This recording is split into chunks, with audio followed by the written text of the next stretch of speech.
The last time you got bumped from a flight? Or paid double what the person next to you paid? Or watched the price jump $200 while you were still looking at it? That wasn't a mistake. That was the plan. Airlines are the only industry on Earth where they can sell you something they've already sold, charge you more for buying early, charge you more for buying late, change the price while you're literally looking at it, and then deny you the product you paid for without giving you your money back. And every single part of that is completely legal. In fact, it's official policy. Today, I'm going to show you exactly how the system works, how airlines price the same seat 20 different ways, why overbooking is not an accident, how they track you while you search, and why the more desperate you are, the more they charge you. Because the real business of airlines is not getting you from A to B. It's charging every single passenger the absolute maximum they're willing to pay. Picture this. You're sitting on a plane with 200 passengers. Everyone's going to the same destination. Everyone's leaving at the same time. Everyone's landing at the same airport. But nobody paid the same price. The guy in row 12 paid $89.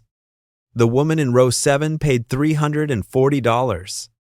The executive in 3A paid $1,200. And the kid in the back, who bought his ticket 2 hours ago, paid $560.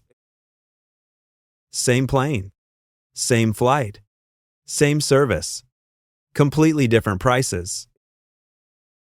How is that possible?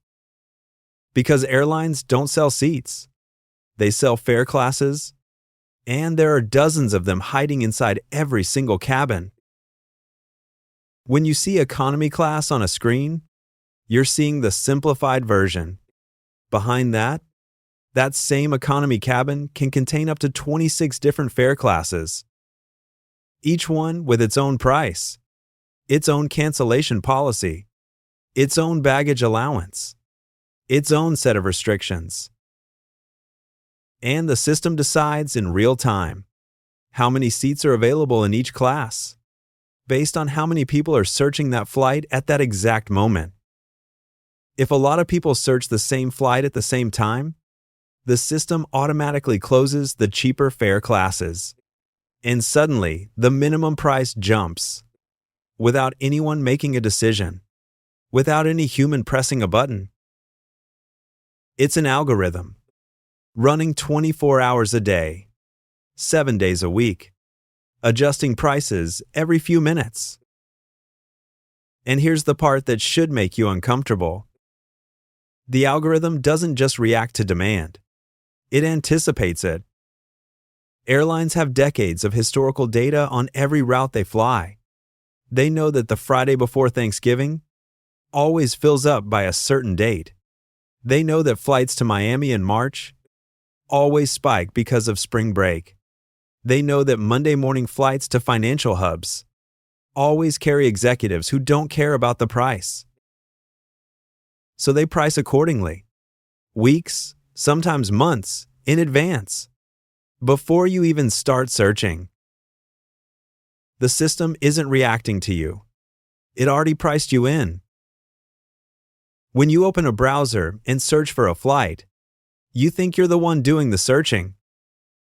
You're not. The system is searching you. Airlines and booking platforms collect real-time data on every single user that visits their site. What device you're using, what city you're searching from, what flights you looked at before, how many times you visited that same page, how long you spent staring at that specific price. And they use that information to adjust what you see. Search the same flight 3 times in 2 days? The system reads that as urgency, and it can raise the price. Searching from an iPhone?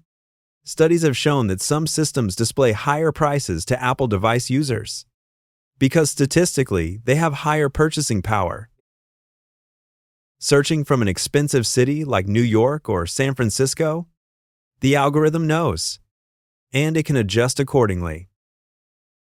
This isn't a conspiracy theory. It's called yield management, the science of charging every person exactly what they're willing to pay. And airlines have been perfecting it since the 1970s. It all started with American Airlines. In 1978, the United States government deregulated the airline industry. Suddenly, airlines could set their own prices freely. American Airlines hired mathematicians, economists, and statisticians to build the world's first dynamic pricing system. They called it SABR, and it changed the industry forever. Sabre could track available seats on every flight in real time and adjust prices based on demand. It was revolutionary, and it gave American Airlines such a competitive advantage that within a decade, every major airline in the world had built their own version. But what started as a seat inventory system evolved into something much more powerful, much more invasive, and much more profitable. Today's pricing systems don't just track seats, they track people. Every search you make, every flight you click on, every price you hover over, every time you close the tab and come back the next day, all of it feeds into a profile that the system uses to decide what price to show you the next time you search. And here's the most disturbing part of all. Some airlines have begun experimenting with fully personalized pricing, not dynamic pricing by route or date, individual pricing per user. Based on your purchase history, your loyalty program data, your browsing behavior, your geographic location, even your credit history. Two people searching the same flight at the same time, from different cities, with different purchase histories, can see completely different prices. Without knowing it, without being able to compare, without any way to appeal. Now let's talk about something even more brazen. Something airlines have been doing for decades. Something that would be considered fraud in almost any other industry. But in aviation, it's standard practice. It has a name. It has a formula. And it's completely protected by law. Overbooking. Every time an airline sells a ticket, it knows that between 5% and 15% of passengers won't show up for the flight. They know this because of decades of data. They calculate it with sophisticated statistical models, and they use it to sell more seats than the plane actually has. If the plane has 180 seats, the airline can sell 195 tickets, banking on 15 people not showing up. Most of the time, it works perfectly. The plane leaves full. The airline maximized revenue, and nobody complains because nobody found out. But sometimes the math fails. Everyone shows up, and there are 15 people with valid tickets, and no seat to sit in. What does the airline do? First, it asks for volunteers. It offers vouchers, miles, or travel credits in exchange for someone giving up their seat willingly. If nobody accepts, the airline can deny boarding to selected passengers, even though they have a valid ticket, even though they arrived on time, even though they did everything right. This isn't a glitch. This is the model. The most famous overbooking incident in modern history happened in April 2017. United Airlines needed 4 seats on a fully booked flight to Chicago to reposition crew members for another flight. Nobody volunteered to give up their seat. So United called airport security, and a 6'9" doctor named David Dow was physically dragged off the plane, against his will, with paying passengers watching and filming from their seats? The video went viral within hours. United Airlines lost over $1 billion in market capitalization. In the 48 hours following the incident, David Dow reached a multi-million-dollar settlement with the airline. The CEO of United issued one of the most criticized public apologies in corporate history. And yet, overbooking remains official policy at virtually every major airline in the world, because the math still works in their favor. In 2023, U.S. Airlines involuntarily bumped approximately 12,000 passengers. That sounds like a lot, but they carried over 900 million passengers that year. The probability of getting bumped is less than 0.002%, which means for the airline, the risk of a PR disaster is statistically negligible compared to the revenue gained from selling every last seat. And here's the cold calculation behind it. Every empty seat on a departing flight is money lost forever. The plane flies anyway. The fuel burns anyway. The crew gets paid anyway. The airport fees are due anyway. An empty seat can't be saved for tomorrow, can't be put back in inventory, can't be resold. It's gone the moment the doors close, forever. So from a purely financial perspective, selling 195 tickets for 180 seats and occasionally paying $1,500 in compensation to a bumped passenger is far more profitable than flying with empty seats. The math doesn't care about your plans. It doesn't care about your connecting flight. It doesn't care that you have a meeting in the morning. The math cares about one thing: revenue per available seat mile. Let's go back to pricing, because there are patterns almost nobody knows about that can save you hundreds of dollars on every trip. Airlines split their passengers into two massive categories, and they build their entire pricing architecture around that split. On one side, business travelers, executives, consultants, sales reps, people who don't choose when they travel, who need flexibility, who book on corporate cards, and who are therefore much less sensitive to price. On the other side, leisure travelers, tourists, families, backpackers, people who plan ahead, who compare prices obsessively, who are extremely price sensitive. Airlines want to extract maximum money from the first group without losing the second group entirely. And they do it with brutal elegance. Monday morning and Friday evening flights are the most expensive on the calendar. Why? Because those are the flights business travelers use. Tuesday, Wednesday, and Saturday flights are the cheapest. Why? Because business travelers don't use them, and the airline needs to fill those planes with anyone willing to pay. Non-refundable, non-changeable tickets are cheaper. Why? Because the airline knows whoever buys that ticket is price sensitive, not the executive who might need to reschedule last minute.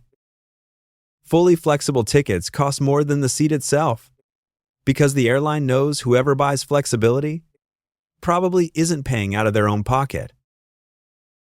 And here's something almost nobody realizes. Round-trip tickets are often cheaper than two one-way tickets, even when the return flight costs almost nothing. Why? Because someone buying only a one-way ticket is statistically more likely to be a business traveler with open dates, and the airline raises the price to capture that value. But the most powerful pricing tool airlines have isn't based on when you fly.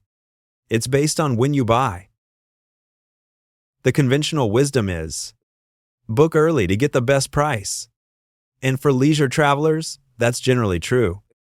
But the reality is far more complex. Airlines release seats in batches. The cheapest fare classes open first.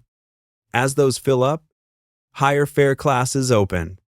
And as the departure date approaches, the algorithm makes a final calculation. Is it better to keep the price high and risk flying with empty seats? Or drop the price at the last minute to fill the plane? The answer depends entirely on how many seats are left and what the historical data says about that specific route on that specific date. Sometimes you get a screaming last-minute deal.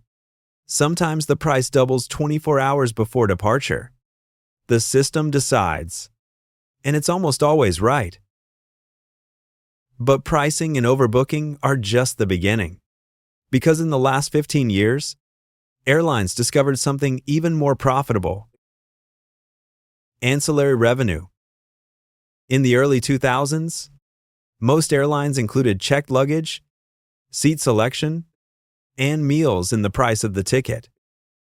Then, in 2008, Spirit Airlines did something radical. It started charging for checked bags. The travel industry was outraged. Consumer groups were furious.